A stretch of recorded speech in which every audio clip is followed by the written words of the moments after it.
नमस्कार। इन खबर में आपका स्वागत है। देश को 16वां राष्ट्रपति मिल गया, एक इतिहास बना है क्योंकि पहली आदिवासी महिला देश की राष्ट्रपति बनी है। उन्होंने विपक्ष के उम्मीदवार यशवंत सिन्हा को हराया है, लेकिन दिन भर मतगणना चलती रही। पहले सांसदों की वोट की वैल्यू निकाली गई, मतगणना हुई, उसके बाद विधायकों की हुई। आखिरकार इतना जटिल प्रोसेस क्यों है? कैसे होती है मतगणना? कैसे होता है मतदान? एक विधायक के वोट का वैल्यू क्या होता है? सांसद के वोट का वैल्यू क्या होता है? क्या योग्यता होती है राष्ट्रपति बनने के लिए? इन सब चीज़ों पे गौर करेंगे। तो सबसे पहले यहीं से शुरुआत करते हैं कि राष्ट्रपति कौन बन सकता है। ये आप जो है 6ठी 7वीं कक्षाओं में पढ़े होंगे, उससे लिए 4ठी 5वीं में भी पढ़े होंगे कि कौन भारत का राष्ट्रपति हो सकता है। तो भारत का नागरिक होना चाहिए, उसकी आयु 35 साल होनी चाहिए, लोकसभा सदस्यता के सारी योग्यता उसमें होनी चाहिए, किसी लाभ के पद पे उसको नहीं होना चाहिए, वो पागल और दिवालिया भी नहीं होना चाहिए, वो भारत का राष्ट्रपति बन सकता है। इसके लिए भारत के संविधान के आर्टिकल 14 में व्यवस्था दी गई है और समय समय पर जो परिवर्तन हुआ है उसके मुताबिक किसी को भी जब हम राष्ट्रपति का उम्मीदवार बनाते हैं तो उसके लिए 50 प्रस्तावक का 50 समर्थक होने चाहिए। वो विधायक भी हो सकते हैं, वो सांसद भी हो सकते हैं। अब सबसे बड़ी बात यह है कि जो अनुपातिक प्रतिनिधित्व प्रणाली के तहत सिंगल ट्रांसफरेबल वोट सिस्टम से जिस प्रक्रिया से राष्ट्रपति चुना जाता है वो है क्या। तो इसको ऐसे समझिए कि जैसे कि हर विधायक और सांसद इसके इलेक्टोरल कॉलेज के मेंबर होते हैं जिनको कि वोट देना होता है, जो चुने हुए हो। तो उनको क्या करना होता है कि एक ही वोट देना होता है, लेकिन प्राथमिकता देनी होती है। जैसे कि इस चुनाव में 2 कैंडिडेट थे, द्रौपदी मुर्मू और यशवंत सिन्हा। तो फर्स्ट प्रायोरिटी सेकंड प्रायोरिटी देनी होती है कि ये हमारी पहली पसंद है, ये जो है हमारी दूसरी पसंद है।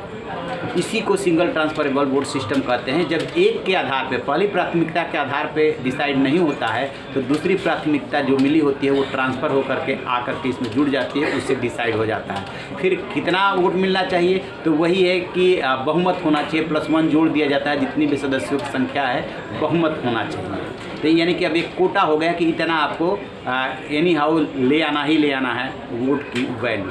अब वोट की वैल्यू क्या होती है? वोट की वैल्यू ये होती है कि जो सांसद और विधायक इलेक्टोरल कॉलेज के मेंबर हैं वो उनके वोट की अलग अलग वैल्यू होती है। जैसे कि सांसद तो एक ही है लेकिन उसकी वोट की वैल्यू अलग होगी, विधायक एक ही है लेकिन उसके वोट की वैल्यू अलग होगी। वो कैसे निकाला जाता है?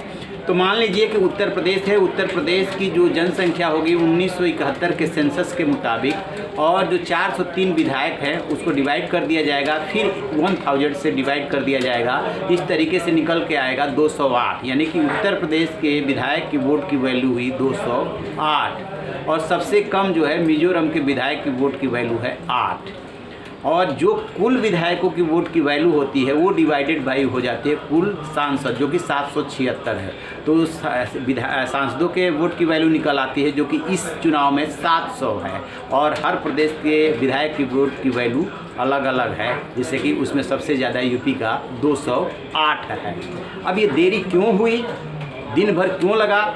तो इसको ऐसे समझिए कि इनको जो दिया गया था मतपत्र जो था वो था ग्रीन सांसदों का, और इनका जो विधायकों का था वो था पिंक। मतगणना कैसे होती है?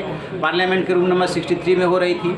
तो उसको ऐसे करते हैं कि जो दोनों प्रत्याशी हैं इनको जो वोट मिले हैं उनको अलग अलग पहले रख लिया जाता है। पहले सांसदों का वोट की गिनती हुई तो उसको अलग रख लिया गया कि द्रौपदी मुर्मू को कितने ने वोट डाला है और इनको कितने ने वोट डाला है। उसके बाद उसकी काउंटिंग हो जाती है, उसके बाद उसका वैल्यू जो पहले से फिक्स है 700 उससे निकाल लिया जाता है, और फिर पता चल जाता है कि किसको कितने सांसदों ने वोट दिया और उनकी वैल्यू क्या है। इस चुनाव में आप देखेंगे कि सांसदों और विधायकों की वोट की जो वैल्यू है वो 10,86,000 के आसपास है। चूँकि जम्मू कश्मीर में विधानसभा इस समय नहीं है, उसी रेशियो में कम हो गया है। अब अदरवाइज 700 प्लस हुआ करता था सांसद के वोट की वैल्यू। तो ये तो हो गई उसकी प्रक्रिया। थोड़ी जटिल आपको इसलिए लगती है कि सामान्य तौर पे जो हम लोग वोटिंग जानते हैं, जो कि अब ईवीएम आ गया कि आदमी जाता है डायरेक्ट चुनाव में, ईवीएम में बटन दबाता है, वोट दे देता है, उसके बाद ईवीएम जब खुलती है तो काउंटिंग हो जाती है। उसमें सिंगल ट्रांसफरेबल वोट सिस्टम, फिर उसमें वोट की वैल्यू, ये सब नहीं देखनी होती है। हर आदमी के, देश के हर नागरिक के वोट की वैल्यू एक ही होती है, लेकिन इसमें अलग है, इसीलिए ये थोड़ा टफ भी हो जाता है। अब सबसे बड़ा ये सवाल है कि चलिए राष्ट्रपति 25 जुलाई को शपथ ले लेंगी, उसके बाद वो 16वीं राष्ट्रपति देश की बन जाएंगी, कि क्या राष्ट्रपति को पद से हटाया भी जा सकता है? बिल्कुल, संविधान में जो प्रावधान दिया गया है उसमें यदि राष्ट्रपति के ऊपर कोई ऐसा आरोप लगता है जो उस कैटेगरी में आता है, चाहे भ्रष्टाचार के आरोप हो या और कोई आरोप हो, तो 1/4 सदस्यों को उसमें राष्ट्रपति के खिलाफ जो है इम्पीचमेंट लाना होता है और संसद के दोनों सदनों से उसको पारित कराना होता है।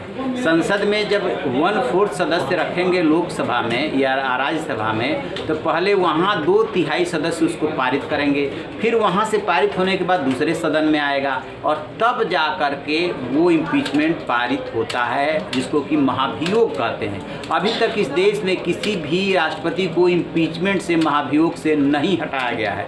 समय समय पे हाई कोर्ट और सुप्रीम कोर्ट के जजों के लिए इम्पीचमेंट जरूर लाया गया, लेकिन वो पारित नहीं हो सका है। तो इस तरीके से बनता है देश का राष्ट्रपति और ये है राष्ट्रपति के चुनाव की प्रक्रिया। आप रहिए बेखबर, देखते रहिए इनकम। Thank you.